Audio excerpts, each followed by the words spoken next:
Thank you, Savik. First of all, I would like to congratulate APAC team led by you for organizing this first physical conclave for health tech sector. Today at the dais we have Dr. Co-Chair, Dr. Madan Gopal and Shunil Bhushanji, all stalwart in their own field. I was told by Savik that I have to say something about TDB and its role, which is very dear to me. I also joined this organization very recently, and I am really amazed by the kind of contribution this organization has made. I will come back to that a little later. Since being the first speaker, it's my onus and duty to set the tone of this conclave, to start at right perspective. In fact, I wanted to get excused myself for today because I have a certain one, my personal related to me. Just after this, the interview is scheduled. I am trying to do my PhD. So I thought, why don't you excuse me? But then Savik said, no, sir, you have to come and deliver. I said, okay, fine. After just this, I have to face my own interview, but IIT Delhi, I am trying to do it. I did my MTech, so after a long gap, I thought एक कीड़ा कुल बुलाया कि कर लेना चाहिए, तो मैंने कहा कि हम भी देखते हैं, let me try.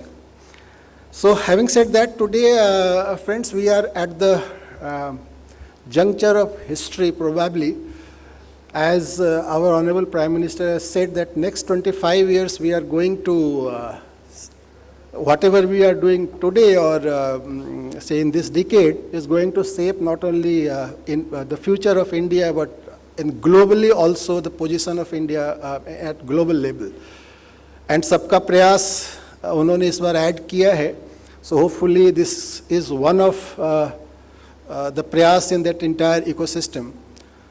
Today the world is talking about health 4.0. Probably a coined co-terminus with that industry 4.0.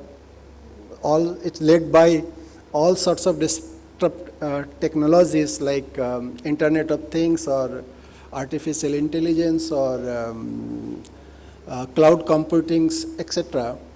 So roughly, I just want to, probably you all may be aware, maybe at the cost of repetition, but again, since I have to set the tone for this session, how this health 4.0 has come up and what the history prior to it. Roughly, as it is available in the literature, health 1.0 was prior to 1990, which we were all associated with that when we used to go to doctor in physical terms, and myself was very weak during my childhood, and almost every month or two I feel sick. And my mother used to say कि जब तक ये doctor के पास नहीं जाएगा इसकी बीमारी ठीक नहीं होगी. So that was the time. And then health 2.0 from 1990 onwards till roughly around 2004-05. It is led by that Web 2.0. It is coincidence with that. So we were talking about that electronic health registers and all that stuff during that particular point of time. We started using internets and all. Then from 2005 onwards till say you can say 2020 for a safer period was health 3.0, mainly related to use of ICT. First health 1.0 was some mechanical or technological tools was available to doctor like your CT scans and all those came. Then thereafter that led by the electrical or web-based system, and basically health 3.0 was a genome data and led by the wearable some sort of devices and implantation and all. Today at this stage we are trying to assimilate all sorts of experience and knowledge we have, backed by this Industry 4.0 development led by artificial intelligence and Internet of Things, and many others, cloud computing or fog computing, whatever you say. Just to remind our esteemed members here that COVID has given us a big impetus to maybe blessing in disguise for all of us to simply leapfrog where we were there prior to COVID and after COVID. I just wish to quote one data from Niti Aayog's report itself. I think Madan Gopal will vouch for it. It is there in the report. During the first wave of COVID, from 1st March to 31st May, Niti Aayog along with BCG, Boston Consultancy Group, did a research on talking to 800 or 1,000 doctors in metro cities as well as tier 1 city, and then found astonished figures of e-consultation on e-medicines. On this aspect, they found around 80% of them are the first user of this technology. Even more than 50% doctors found that digital platform is much useful. And to our own surprise, around 44 to 50, it is data on the Niti Aayog report, came from tier 1 cities. So it is not just confined to metros. The kind of जो हम लोग हमेशा कहते हैं आवश्यकता ही आविष्कार की जननी है, the kind of requirement was pushed at that point of time. We started using digital technology. I always tell wherever I had a chance to speak about our own e-office in the government system. Prior to that, we were very much reluctant or not so enthusiastic to use e-offices on the reason that we need a confidential fiscal file and all those things. But when we were confined to work from home, all government official, we found e-office is such a useful tool to us that now we have started using in big way. So these things has propelled us to innovate, to think in bigger terms. So at this crossroad, where we are, probably this Health 4.0 led by all this disruptive technology, maybe blockchain also, artificial intelligence, etc., is going to change the future of health services delivered to people in probably across countries. I may not, I say our discussion and our, I'm sure all those experts will discuss throughout the day in the session. Probably I'm not confined to India itself. It is, we are not talking about global village, some sort of concept, Vasudhaiv Kutumbakam. Now see, one example, now we are all worried about this new variant, Omicron. And it probably came from South African countries and all that Africa, it's as of now, was information available. Had we, world as a whole, probably that world organizations, whosoever, WHO or WTO, whosoever involved, has failed to in their duty. Had we taken world together for vaccination, it is what happening. Some developed countries, they are thinking of giving the third booster dose, and all so-called third world or developing country, mainly Nigeria and all the South African continent, they are still deprived of vaccination, and we are thinking that we have taken double dose and we are safe. This is not the case, at least for this pandemic, this one issue. So we have to think in that level, and with those technologies today available, probably it's much easier as compared to what was 10 years back. All those data assimilation, data transfer, mainly the data, getting data and analyzing those data, that is the only backbone of, you can say, for Industry 4.0. And that is going to be used in big way as far as Health 4.0 is concerned. So we have to think from that perspective also. This is one of the angle. Secondly, there are challenges.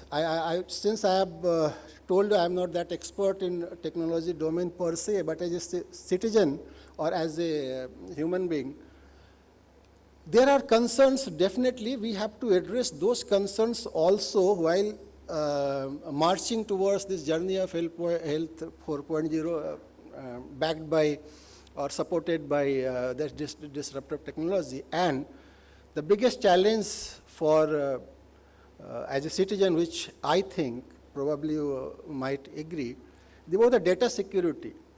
What we are talking about, this is all medical data of an individual stored in some places, and there is a likelihood, chances that other than for the purpose it has been collected, it will go in some hand. Probably NIC will speak about in detail.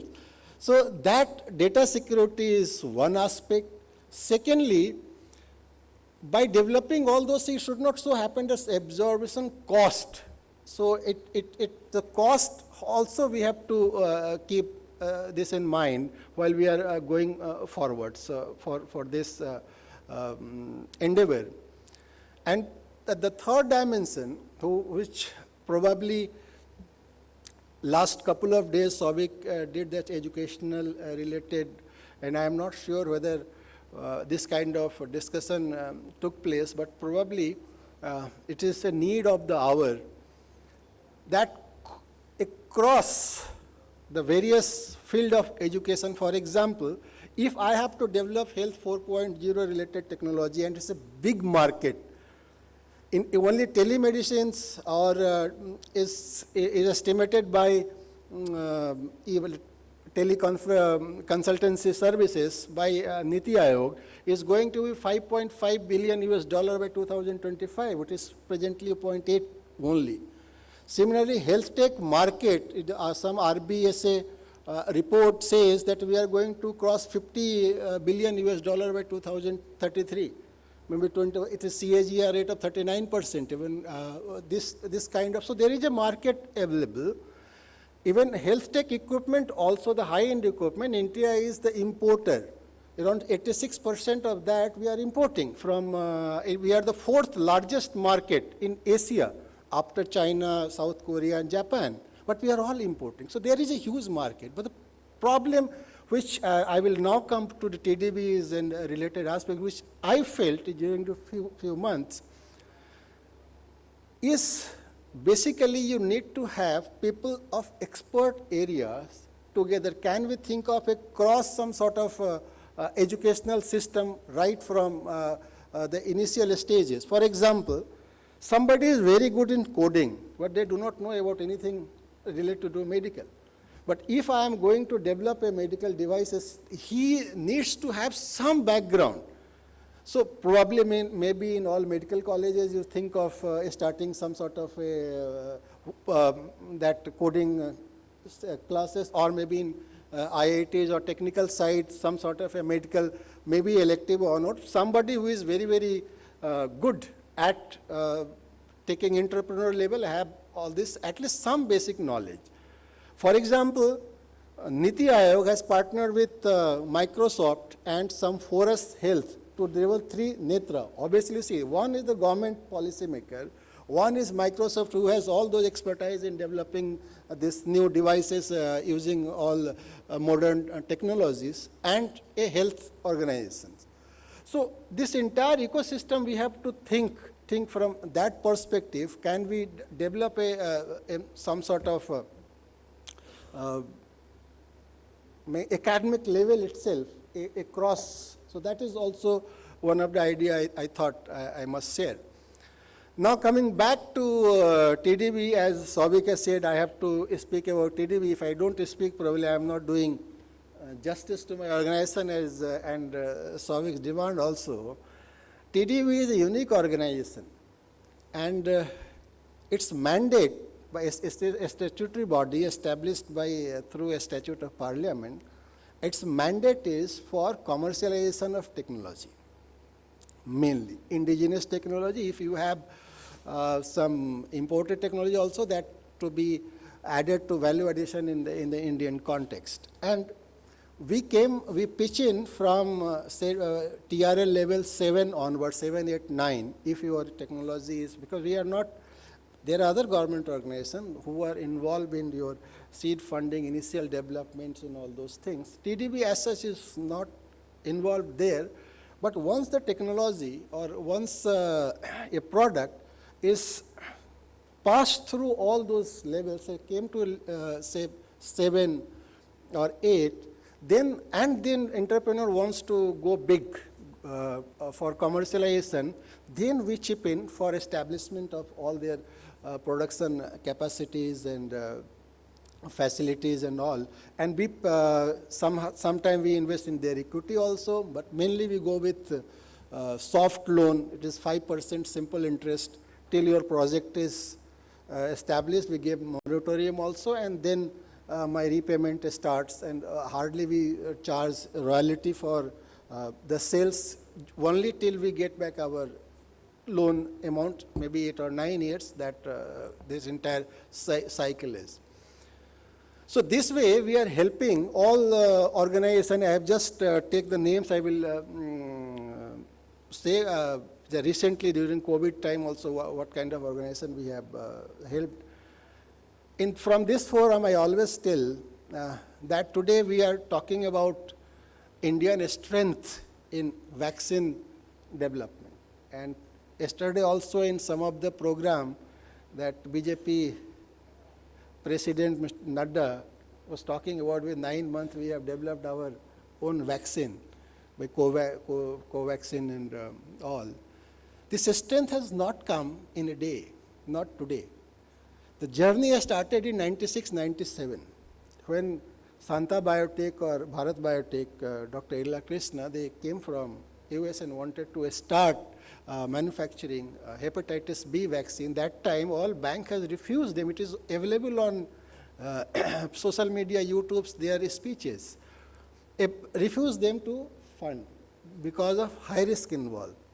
And that point of time, TDB funded their first project, hepatitis B vaccine. That time it was costing $23. After they produced in India, it came down to around $1 or so. From that journey I started, we funded their 5 or 6 projects.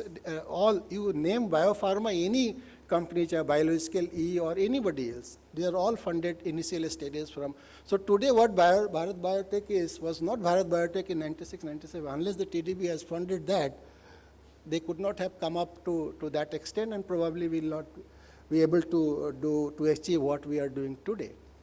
I am just looking forward if someone from you or some entrepreneur, because this is again big opportunity, Health 4.0, can have that kind of entrepreneur risk-taking ability. We are with you, we take risk because we understand that project will fail. There is no, your product is good, but commercially it may not succeed, depending on various attributes. May not be your project per se or idea per se, but various attributes commercially. There happens, lots of product happen. Probably your product is, in fact, your idea whose time has not yet come.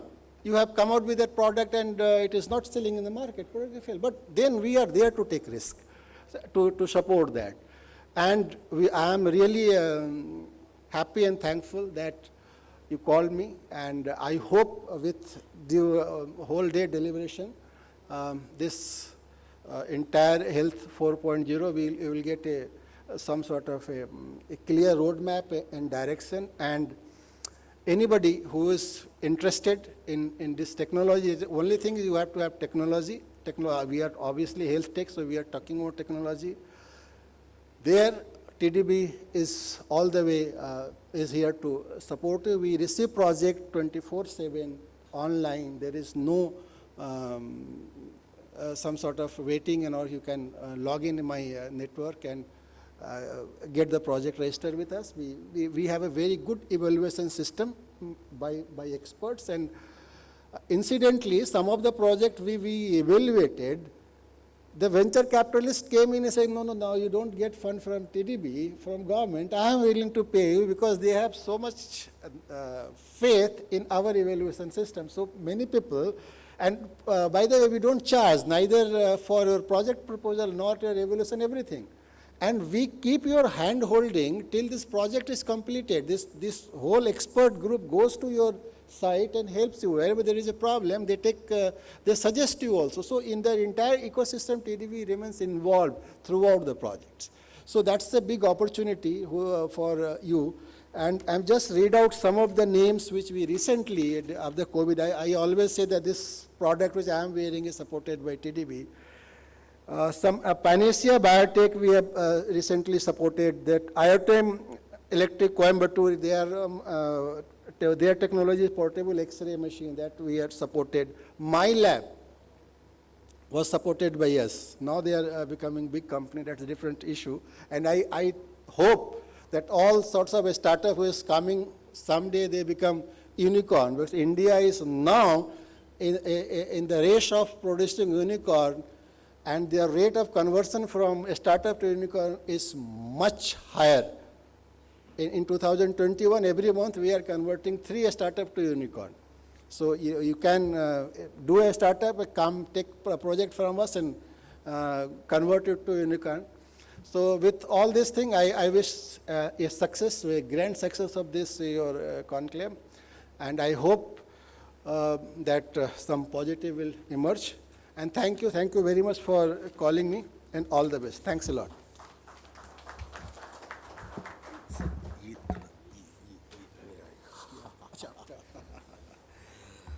Thank you so much. That was Sri Rajesh Kumar Pathak, Secretary, Technology Development Board, Department of Science and Technology, Government of India. As he rightly pointed out, the journey of healthcare transformation in India. If we have to move to the healthcare 4.0, we have to think about the data, accessibility, data security, and that has to happen because we have to move towards a future where technology is going to be the game changer. It is playing the role of a game changer. And also, he talked about TDB's role, how they have transformed. He talked about the 96 saga when no one was funding, and see today where Bharat Biotech is there. That's why I always call TDB an unsung hero. You should go to the website of TDB and you can find a lot of success stories. I think the most important part about TDB is that there's an ad, famous ad, that what an idea, Sergi. TDB believes in that idea. Whether that idea will succeed or fail, that comes later. Thank you so much. That was Rajesh Kumar Pathak. Can we have a big round of applause for him, please?